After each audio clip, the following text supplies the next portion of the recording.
O IBGE divulgou hoje que o setor de serviços cresceu pelo segundo mês seguido, 1,2% em maio em relação a abril.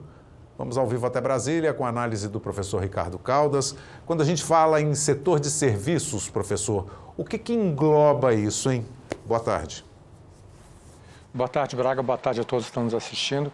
O setor de serviços é também chamado ou conhecido como setor invisível. Ele engloba toda a parte de comércio, varejo, prestação de serviços como um todo e principalmente um dos principais, talvez, segmentos dentro dele, que é o segmento de turismo. Viagens, hospedagem, restaurantes, serviços precisos da família. Então, o setor de serviços ele é muito importante e ele responde já por cerca de 60% praticamente do PIB brasileiro. O senhor tem falado sempre aqui que a necessidade que o consumidor brasileiro está em consumir. A gente vê um reflexo nesse setor de serviços com esse crescimento agora, o segundo crescimento seguido. Posso analisar assim, professor? Com certeza, esse crescimento de 1,2 ele é muito bom. Com isso, praticamente, ele já chega no nível pré-pandemia, comparado com fevereiro, por exemplo, de 2020.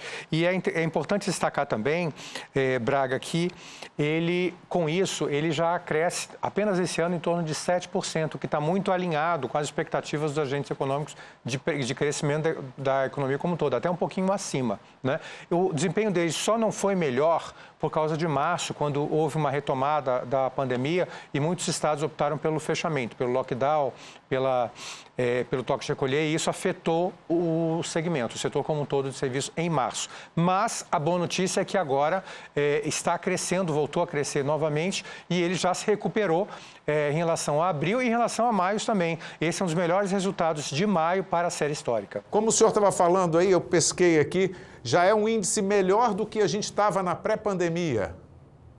É isso? Com certeza, né?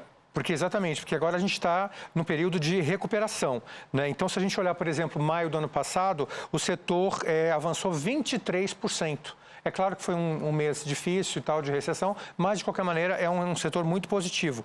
O fato dele ter acumulado 7,3% esse ano é um ótimo indicador, né? Apesar do que em 12 meses ele ainda está com índice negativo por causa desse mês de março, né? Mas excluindo essa consideração, o resultado para o ano, né, de 2021 é muito bom. 7,3% de crescimento é excelente. Professor, para a gente encerrar, sanção do presidente da lei que abre caminho aí para a privatização da Eletrobras. É o caminho? Está tudo certo? Parece que são 14 vetos, né? Mas ficou do jeito que o governo queria? Ficou bem próximo do que o governo esperava. Qual é a preocupação central do governo federal?